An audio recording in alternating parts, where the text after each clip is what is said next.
Phelpsy, you're back. What's going on, mate? Good to see you, mate. What's been happening? Oh, not a lot, mate, but I got a last-minute call-up this morning, so I decided to walk on down. I'm at Cronulla at the moment. And guys, obviously, you didn't realise it was going to be No, filmed. I thought you were doing audio. Last time you told me that video was too much problem. It was a lot of work, but people like seeing stuff better, and especially we get to look at those guns of yours. Yeah. They're getting, mate, when I went to the gym with you a while back now, and they're looking bigger, I've got to tell you.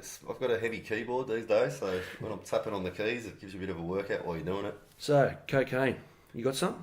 No, well, as I said, I just walked down here through Cronulla Mall, and there was a news camera there doing a head and shoulders of Fusion nightclub, and putting my journalist hat on, I know why they're there. It was over this young Cronulla player that was busted with a baggie of cocaine in his pocket the other night. And so we've had Bromwich and Proctor after the game, after the test. We've had Sean Kenny Dow on Thursday night, and we've had Damien Keogh. Yep. And now the young fella. Yep. Yeah, the hard one to swallow is Damien Keogh, considering the position he's in, and the stuff that he does every day, and he puts that message out there for people not to do it, and I've been in a hard one for him. A few functions where he talks about what's required of a footy player, and then you see like that face under this new light. It's like, wow. But he's a human being. Let's cut to the chase. What I want to know, and this is what everyone's saying, is it's the National Rugby League, and there's a drugs problem in rugby league right now. Is there? There's a world problem with drugs. There's a drug culture out there in the whole world. Every country's got a problem with it. So it's not a rugby league thing. It's an individual thing. People decide to do it, whether they're playing darts or they're playing marbles or they're playing rugby league. Yeah, mate. I think there's a problem in general, like Dad's saying. And we spoke before the cameras went on, and you were saying how you don't think there's a massive drug culture in rugby league. You're just saying they're human beings, and when they get that weekend off... I'm saying it's a time management issue. I'm saying if you look at the 5 cases now, the first one that we've been talking about is Ben Barber. It was a day after the grand final when the off-season started, and on the weekend we had a whole spate of them, and it just coincides with the time that the coaches said, boys, it's rep round, go and have a week off, we'll see you back here. Yeah. So you're not going to see a problem like this again until the off-season begins again. The players do not do it, and from your experience, why wouldn't they do it during the season when they've got their training schedules against? Why wouldn't it be practical? Well, because obviously you come into training and it's going to be in your system for a while, and you don't do it because you'd think the drug testers would come. Is it just drug testing, or is it the way that you're going to pull up after having a weekend? Mate, I've had drugs before, and mate, I feel like a piece of shit for 3 days later. Exactly. So as I've gotten older, I've just completely brushed it all together because it's just the way I feel. It does more harm than good for me, both mentally and obviously physically as well. But mate, I don't know. I agree with you. I don't think it's that big of a problem as made out. It's a rep round, so it's a week off. People have gone out, let their hair down. They're human beings. They're so regimented all year, and when they finally, it's scarier because when there is a day off, it's just like lunatics fucking everywhere. You know what I mean? So if we admit that it happens when they've got some time on their hands, how do we stop it when they are given a week off in the off season?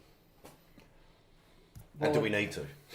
Well, you can just bring in-house testing in, I guess. They're all caught doing it away from the game. I mean, in the end, it's in the public and it's in on the cameras and stuff like that. But it's while they're away from the game. Well, quick clarifying. Let's look at the rules here. So it's not a performance-enhancing drug unless it's in your system on game day. Yep. And WADA only tests for it on game day or in competition testing.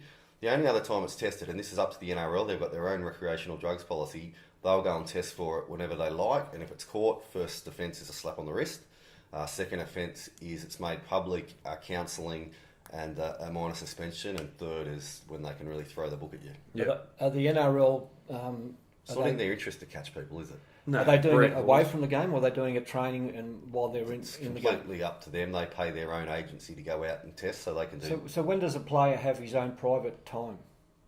Well, I know it's in front of the cameras. You don't once you sign an NRL contract. Yeah, once you sign a contract, they basically own you as a brand, and if you tarnish that brand... then away from the game.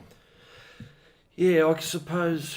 I know. There's good arguments for and against. At the end of the day, it's dumb. If you're going to play footy, you kind of have to just say goodbye to any recreational drugs for at least that period of time. Or you can be smart about the way you do it, because let's be honest, these blokes have been busted because they've been idiots. They've pulled out bags in nightclubs, or they've, one of them handed it to a copper. Like, come on. What? Yeah, Sean Kenny Dowell apparently handed a bag to a copper.